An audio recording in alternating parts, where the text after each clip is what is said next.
Capítulo 12. Abraão em Canaã.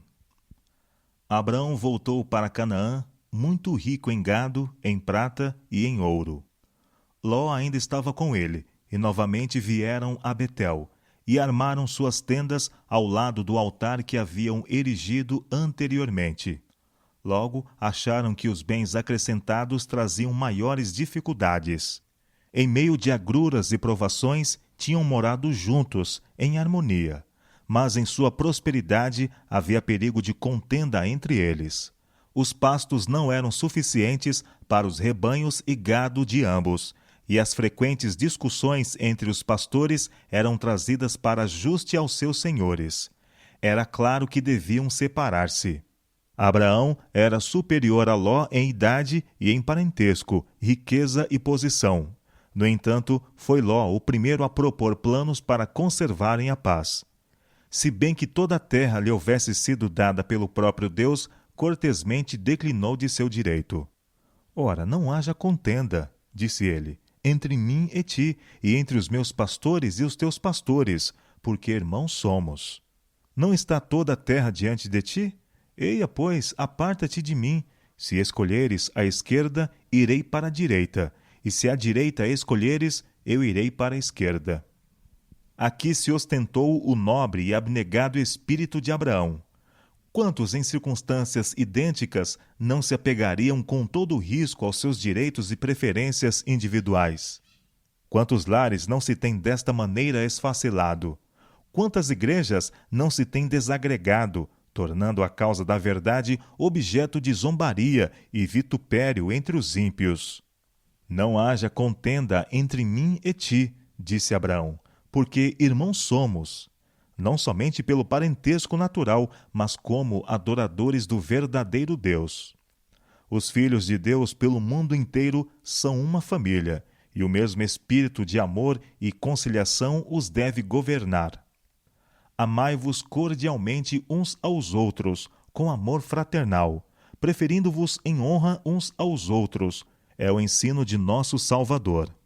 A cultura de uma cortesia uniforme, de uma disposição para fazer aos outros conforme desejaríamos que nos fizessem, extinguiria a metade dos males da vida. O espírito de engrandecimento próprio é o espírito de Satanás. Mas o coração em que o amor de Cristo é acalentado possuirá aquela caridade que não busca o seu próprio proveito. Tal coração dará atenção ao mandado divino. Não atente cada um para o que é propriamente seu, mas cada qual também para o que é dos outros. Embora Ló devesse a prosperidade à sua conexão com Abraão, não manifestou gratidão ao seu benfeitor. A cortesia determinava que ele cedesse à escolha de Abraão, mas, em lugar disso, esforçou-se egoisticamente para tomar todas as vantagens. E levantou Ló os seus olhos e viu toda a campina do Jordão, que era toda bem regada, e era como o jardim do Senhor, como a terra do Egito, quando se entra em Zoar. A região mais fértil de toda a Palestina era o Vale do Jordão, lembrando o paraíso perdido aos que haviam, e igualando a beleza e produtividade das planícies enriquecidas pelo Nilo, que tão recentemente haviam deixado. Havia também cidades, ricas e belas, convidando ao comércio lucrativo em seus concorridos mercados. Deslumbrado pela visão de proveitos mundanos, Ló não tomou em consideração os males morais e espirituais que ali se encontrariam. Os habitantes da planície eram grandes pecadores contra o Senhor. Mas a respeito disto, ele estava em ignorância, ou, se o sabia, não o ponderou muito. Ele escolheu para si toda a campina do Jordão e armou as suas tendas até Sodoma. Quão pouco previu ele os terríveis resultados daquela escolha egoísta. Depois da separação de Ló, Abraão de novo recebeu do Senhor uma promessa de todo o país. Logo depois disto, ele se mudou para Hebrom, construindo sua tenda sob os carvalhos de Manre, e erigindo ao lado um altar ao Senhor. Ao ar livre daqueles planaltos, com seus bosques de oliveiras e vinhedos, com seus campos de cereais a ondearem e as vastas pastagens das colinas circunjacentes, morou ele muito contente, com sua vida simples e patriarcal, deixando a Ló o luxo perigoso do Vale de Sodoma. Abraão era honrado pelas nações circunvizinhas como um poderoso príncipe e chefe sábio e capaz. Ele não excluía de seus vizinhos a sua influência. Sua vida, bem como o caráter, em assinalado contraste com a dos adoradores de ídolos, exercia uma influência eloquente em favor da verdadeira fé. Sua fidelidade para com Deus era inabalável, enquanto sua afabilidade e beneficência inspiravam confiança e amizade, e sua grandeza sem afetação impunha respeito e honra. Sua religião não a tinha como um tesouro precioso a ser guardado ciosamente e unicamente gozado pelo seu possuidor. A verdadeira religião não pode ser assim tida, pois tal espírito é contrário aos princípios do Evangelho. Enquanto Cristo habita no coração, é impossível esconder a luz de sua presença, ou que aquela luz se enfraqueça. Ao contrário, tornar-se-á cada vez mais resplandecente, enquanto dia após dia os brilhantes raios do sol da justiça dissipam as névoas do egoísmo e do pecado que envolvem a alma. O povo de Deus são seus representantes na terra, e é seu desígnio que eles sejam luzes nas trevas morais deste mundo. Espalhados por todo o país, nas cidades, vilas e aldeias, são eles as testemunhas de Deus, os condutos pelos quais ele comunicará ao mundo incrédulo o conhecimento de sua vontade e as maravilhas de sua graça. É seu plano que todos os que são participantes da grande salvação sejam para ele missionários. A piedade dos cristãos constitui a norma pela qual os mundanos julgam o Evangelho. Provocações pacientemente suportadas, bênção recebidas com agradecimento, mansidão, bondade, misericórdia e amor manifestados habitualmente, são as luzes que resplandecem no caráter perante o mundo, revelando o contraste com as trevas que vêm do egoísmo do coração natural. Rico na fé, nobre em generosidade, inabalável na obediência e humilde na simplicidade de sua vida peregrina, Abraão era também sábio em diplomacia e corajoso e hábil na guerra. Apesar de saber-se que ele era ensinador de uma nova religião, 3 régios irmãos governantes das planícies dos amorreus, na qual ele habitava, manifestaram sua amizade, convidando-o a entrar em aliança com eles para maior segurança, pois o país estava cheio de violência e opressão. Uma ocasião logo se apresentou para ele aproveitar-se desta aliança. Quedor-Laomer, rei de Elão, tinha invadido Canaã 14 anos antes e a tornara sua tributária. Vários dos príncipes revoltaram-se agora, e o rei elamita, com 4 aliados, de novo marchou contra o país para os reduzir à submissão. 5 reis de Canaã uniram suas forças e enfrentaram os invasores no vale de Sidim, mas tão somente para serem completamente derrotados. Grande parte do exército foi trucidada, e os que escaparam fugiram para as montanhas em busca de segurança. Os vitoriosos saquearam as cidades da planície e partiram com rico despojo e muitos cativos, entre os quais se encontrava Ló com sua família. Abraão, habitando em paz nos carvalhais de Manre, soube por um dos fugitivos a história da batalha e a calamidade que sobreviera ao sobrinho. Não alimentara qualquer lembrança desagradável da ingratidão de Ló. Despertou-se toda a sua afeição por ele e decidiu que devia ser libertado. Procurando antes de tudo o conselho divino, Abraão preparou-se para a guerra. Do seu próprio acampamento, convocou 318 servos adestrados, homens ensinados no temor de Deus, no serviço de seu senhor e no uso das armas. Seus aliados, Manre, Escol e Aner, uniram-se a ele com seus grupos, e juntos partiram em perseguição dos invasores. Os elamitas e seus aliados tinham-se acampado em Dan, na fronteira ao norte de Canaã. Entusiasmados pela vitória e não tendo receio de um assalto por parte de seus adversários vencidos, entregaram-se à orgia.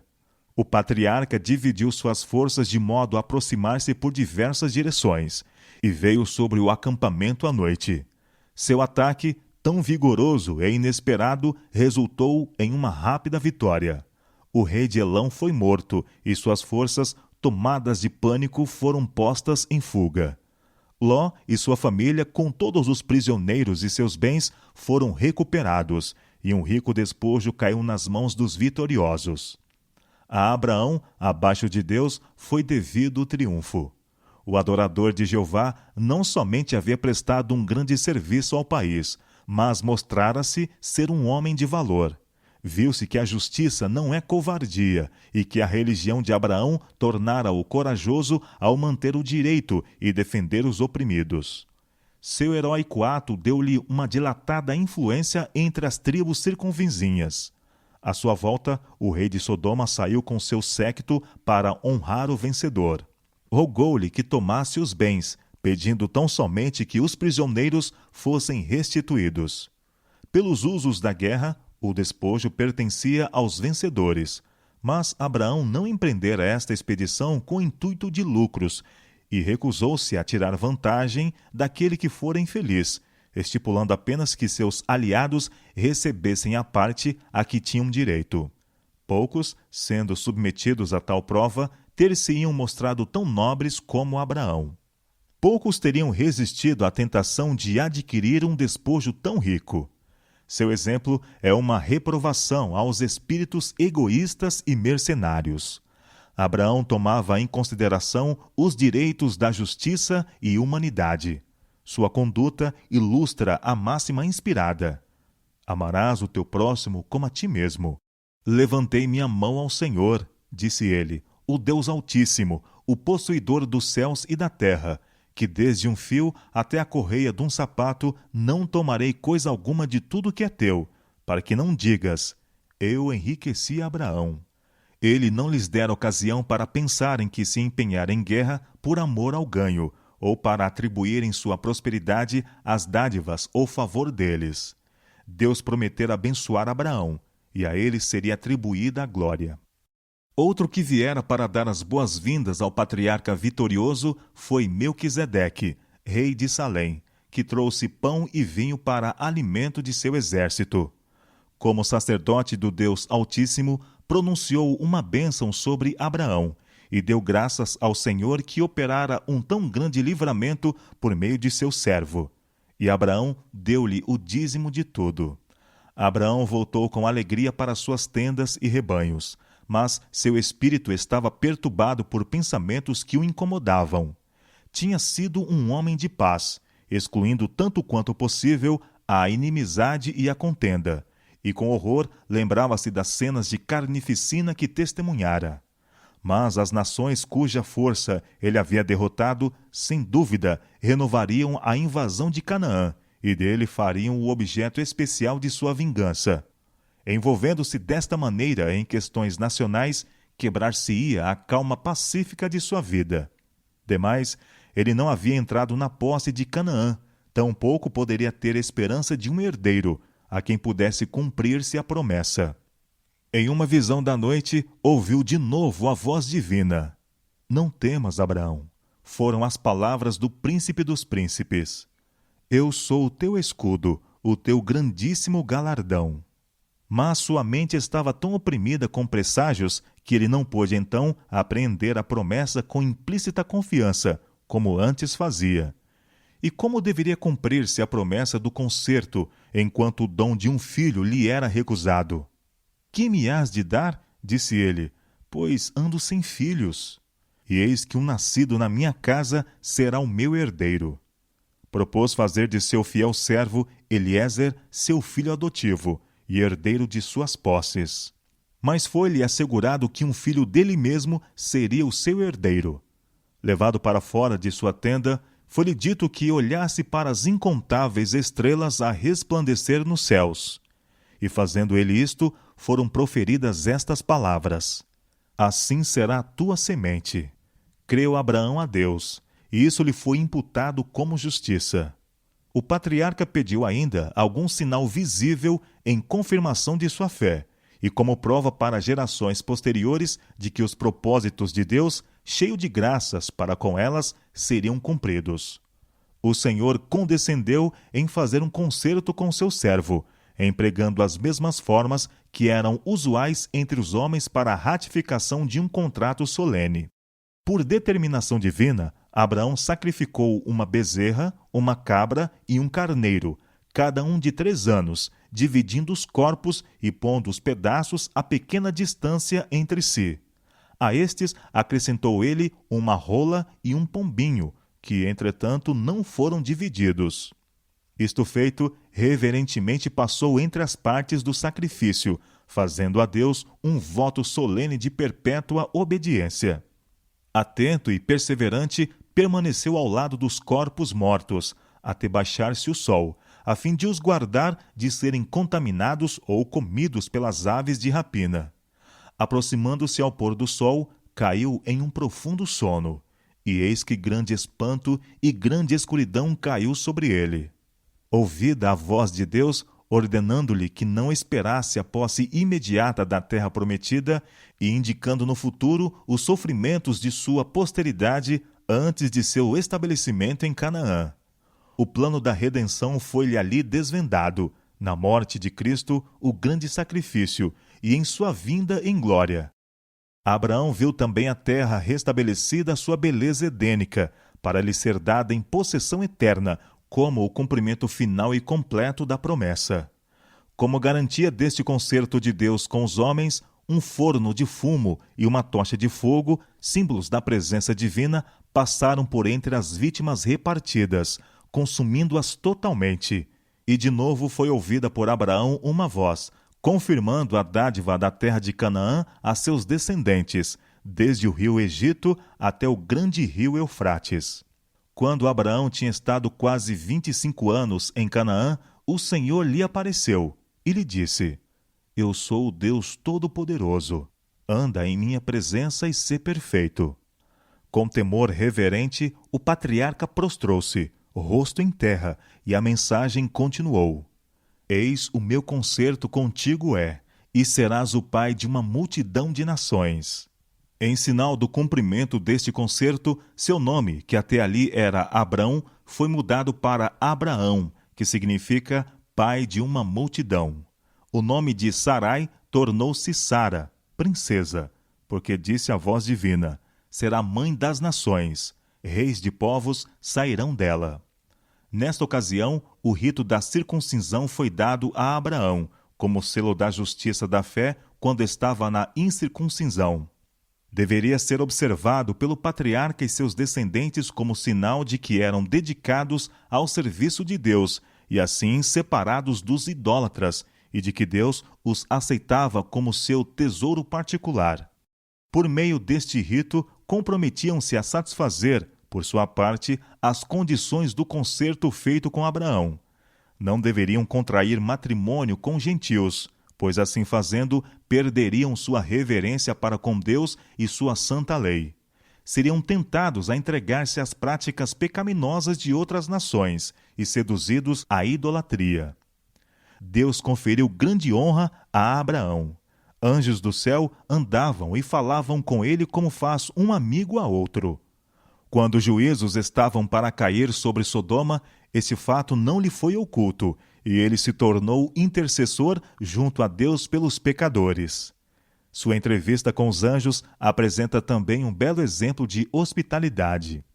Na hora de maior calor de um dia estival, o patriarca estava assentado à porta de sua tenda, olhando para a silenciosa paisagem, quando viu à distância 3 viajantes aproximando-se. Antes que chegassem à sua tenda, os estranhos pararam, como que consultando a respeito de seu caminho. Sem esperar que pedissem qualquer favor, Abraão levantou-se rápido, e quando aparentemente estava a tomar outra direção, foi apressado após ele, e com maior cortesia insistiu que o honrassem, detendo-se um pouco para uma merenda. Com as próprias mãos, trouxe água para que lavassem de seus pés o pó da viagem.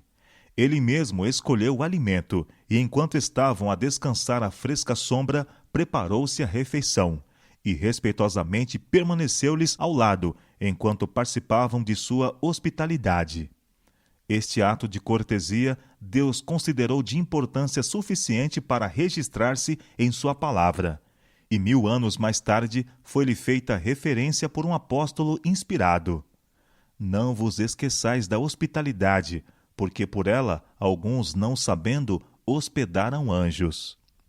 Abraão vira em seus hóspedes apenas 3 viajantes cansados, mal supondo que entre eles estava um, a quem poderia adorar sem pecado. Mas o verdadeiro caráter dos mensageiros celestiais foi agora revelado. Se bem que estivessem a caminho como ministros da ira, contudo, a Abraão, o homem da fé, falaram a princípio de bênçãos. Posto que Deus seja estrito em notar a iniquidade e em punir a transgressão, não tem prazer na vingança. A obra de destruição é uma estranha obra para aquele que é infinito em amor. O segredo do Senhor é para os que o temem. Abraão tinha sido honrado a Deus, e o Senhor o honrou, dando-lhe parte em seus conselhos e revelando-lhe seus propósitos. Ocultarei eu a Abraão o que faço? Disse o Senhor. O clamor de Sodoma e Gomorra se tem multiplicado, e porquanto o seu pecado se tem agravado muito, descerei agora, e verei se com efeito tem praticado segundo este clamor, que é vindo até mim, e se não, sabê-lo-ei. O Senhor bem sabia a medida do delito de Sodoma. Exprimiu-se, porém, segundo a maneira dos homens, para que a justiça de seu trato pudesse ser compreendida. Antes de trazer o juízo sobre os transgressores, ele próprio iria proceder a um exame de sua conduta.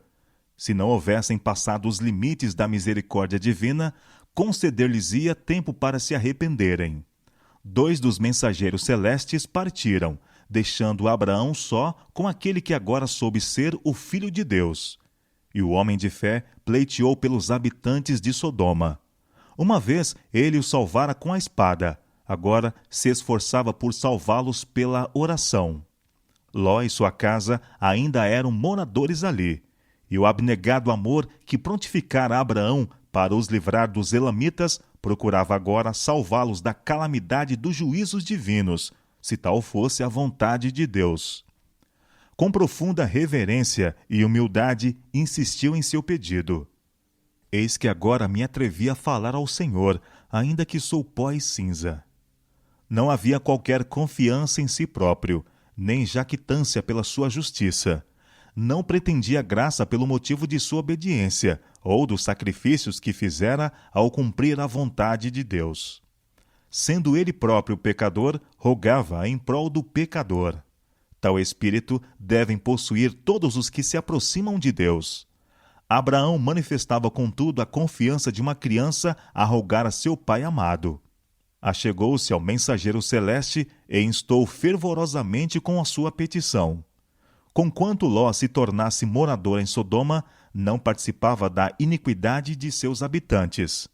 Abraão julgava que naquela populosa cidade deveria haver outros adoradores do verdadeiro Deus. E em vista disto rogou ele: longe de ti que faças tal coisa, que mates o justo com o ímpio. Longe de ti seja. Não faria justiça o juiz de toda a terra? Abraão não pediu simplesmente uma vez, mas muitas vezes. Tornando-se mais ousado ao serem satisfeitos os seus pedidos, continuou até obter certeza de que, se mesmo 10 pessoas justas pudessem achar-se nela, a cidade seria poupada. O amor pelas almas que pereciam inspirava a oração de Abraão. Ao mesmo tempo em que lhe repugnavam os pecadores daquela cidade corrupta, desejava que os pecadores pudessem salvar-se. Seu profundo interesse por Sodoma mostra a ansiedade que devemos experimentar pelos impenitentes. Devemos alimentar ódio ao pecado, mas piedade e amor para com o pecador. Em redor de nós existem almas que descem à ruína, tão irremediável, tão terrível como aquela que recaiu sobre Sodoma. Cada dia, o tempo de graça de alguém se encerra. Cada hora, alguns passam para além do alcance da misericórdia. E onde estão as vozes de aviso e rogo, mandando o pecador fugir desta condenação terrível? Onde estão as mãos estendidas para o fazer retroceder do caminho da morte? Onde estão os que, com humildade e fé perseverante, intercedem junto a Deus por ele? O espírito de Abraão era o espírito de Cristo. O Filho de Deus é o grande intercessor em favor do pecador. Aquele que pagou o preço pela redenção da alma humana sabe o valor de uma alma. Com tal antagonismo ao mal, que unicamente pode existir em uma natureza imaculada e pura, Cristo manifestou para com o pecador um amor que apenas a infinita bondade poderia conceder. Nas agonias da crucifixão, ele próprio, sobrecarregado com o peso medonho dos pecados do mundo inteiro, orou por aqueles que o aviltavam e assassinavam. Pai, perdoa-lhes, porque não sabem o que fazem. De Abraão está escrito que foi chamado o amigo de Deus, pai de todos os que creem. O testemunho de Deus com relação a este fiel patriarca é: Abraão obedeceu à minha voz e guardou o meu mandado, os meus preceitos, os meus estatutos e as minhas leis. E outra vez, eu tenho conhecido, porque ele há de ordenar a seus filhos e a sua casa depois dele, para que guardem o caminho do Senhor, para obrarem com justiça e juízo, para que o Senhor faça vir sobre Abraão o que acerca dele tem falado. Alta honra aquela a quem Abraão foi chamado, para ser o pai do povo que durante séculos foram os guardadores e preservadores da verdade de Deus para o mundo. Sim, daquele povo por meio do qual todas as nações da terra serão benditas no advento do Messias prometido.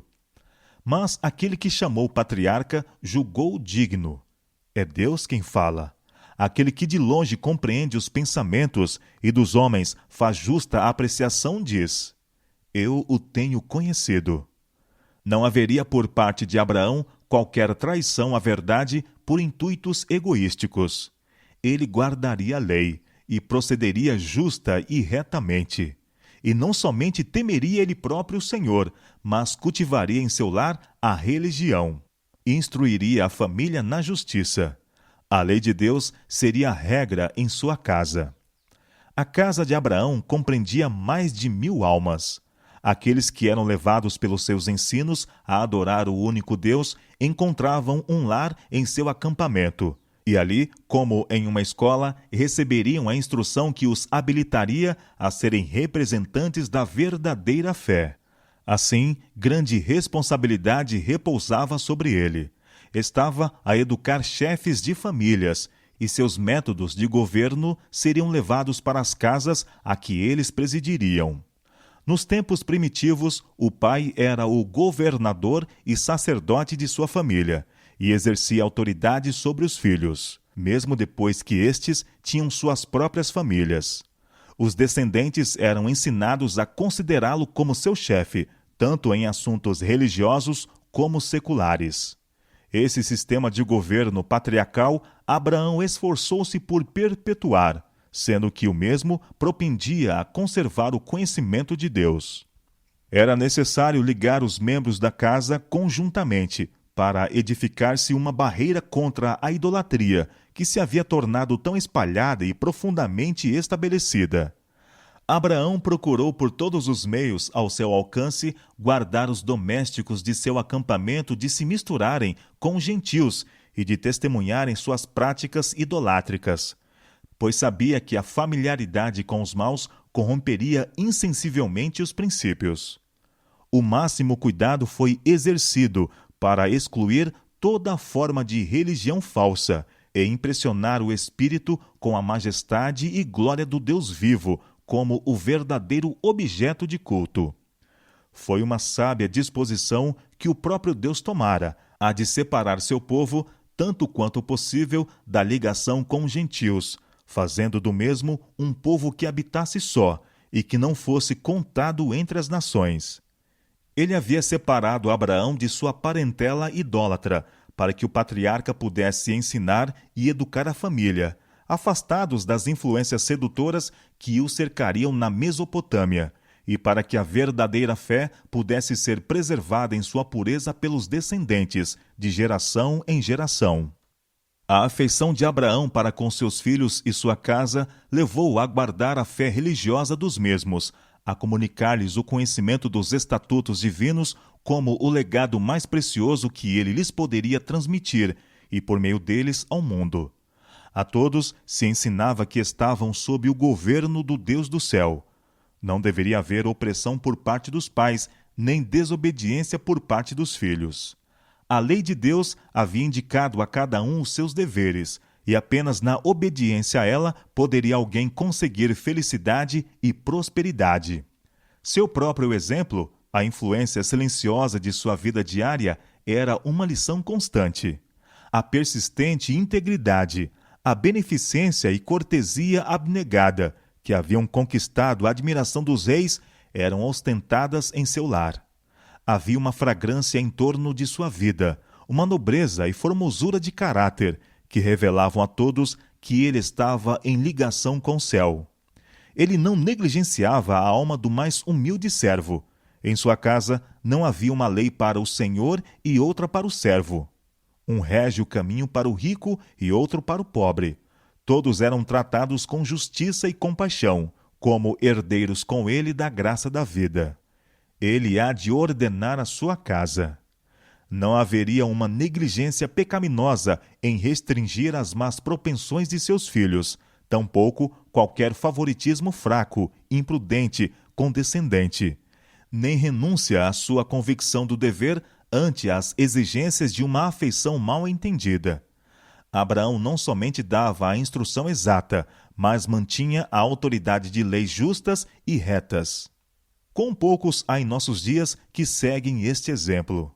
Por parte de muitos pais, há um sentimentalismo cego e egoísta, impropriamente chamado amor, que se manifesta deixando-se as crianças, com o juízo ainda por formar-se e as paixões indisciplinadas, à direção de sua própria vontade. Isto é a máxima crueldade para com a juventude e grande mal ao mundo. A condescendência por parte dos pais ocasiona desordem nas famílias e na sociedade. Confirma no jovem o desejo de seguir a inclinação em vez de se submeter aos mandamentos divinos. Assim crescem com um coração adverso a fazer a vontade de Deus e transmitem o espírito irreligioso e insubordinado a seus filhos e filhos de seus filhos. Como Abraão, devem os pais ordenar suas casas depois deles. Que a obediência à autoridade paterna seja ensinada e imposta como primeiro passo na obediência à autoridade de Deus. A pouca estima em que a lei de Deus é tida, mesmo pelos dirigentes religiosos, tem sido prolífica de grandes males. O ensino que se tornou tão espalhado de que os estatutos divinos não mais vigoram para os homens é o mesmo que a idolatria em seu efeito sobre a moral do povo.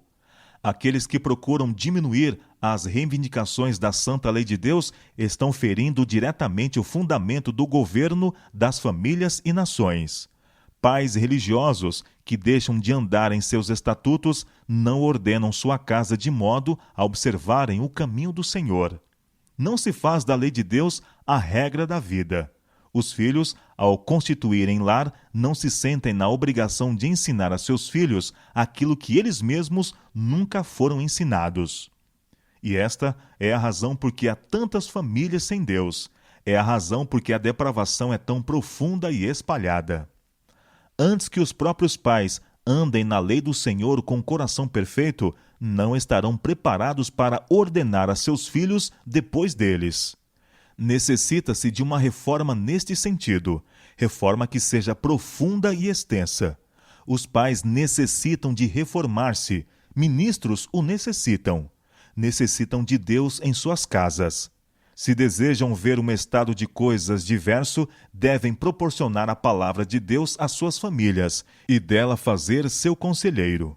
Devem ensinar aos filhos que ela é a voz de Deus a eles dirigidas e que lhe devem obedecer implicitamente. Devem pacientemente instruir seus filhos, amável e incansavelmente ensinar-lhes como viver de modo a agradar a Deus. Os filhos de tal casa estão preparados para enfrentar os sofismas da incredulidade. Aceitaram a Bíblia como a base de sua fé e têm um fundamento que não pode ser varrido pela maré invasora do ceticismo. Em muitos lares, a oração é negligenciada. Os pais entendem que não possuem tempo para o culto da manhã e da noite. Não podem economizar alguns momentos para serem despendidos em ações de graças a Deus pelas abundantes mercês, pela bendita luz do sol e pela chuva, as quais fazem com que a vegetação floresça, e pela guarda dos santos anjos. Não têm tempo para fazerem oração pedindo auxílio e guia divinos, e rogando a contínua presença de Jesus na casa. Saem para o trabalho como o boi ou o cavalo, sem um pensamento de Deus ou do céu. Têm almas tão preciosas que, em vez de consentir o Filho do Homem ficassem elas desesperadamente perdidas, deu ele a vida para resgatá-las.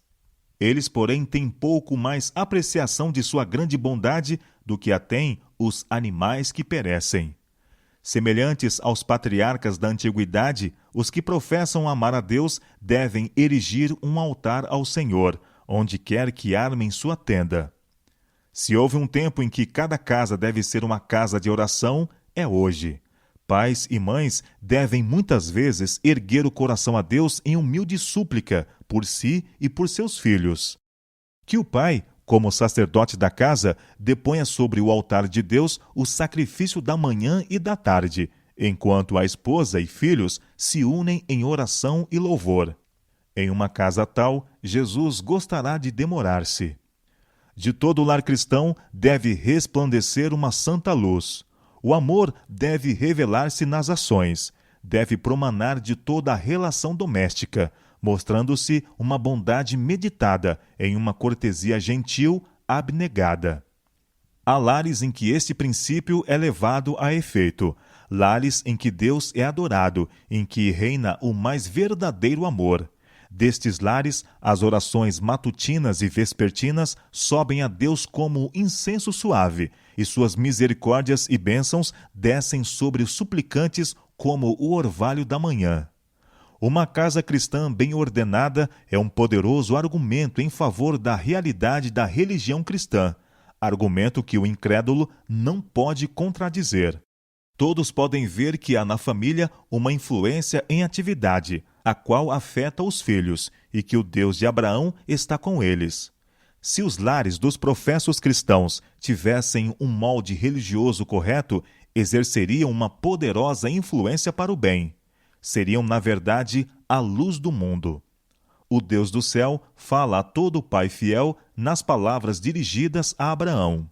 Eu o tenho conhecido, que ele há de ordenar a seus filhos e a sua casa depois dele, para que guardem o caminho do Senhor, para obrarem com justiça e juízo, para que o Senhor faça vir sobre Abraão o que acerca dele tem falado.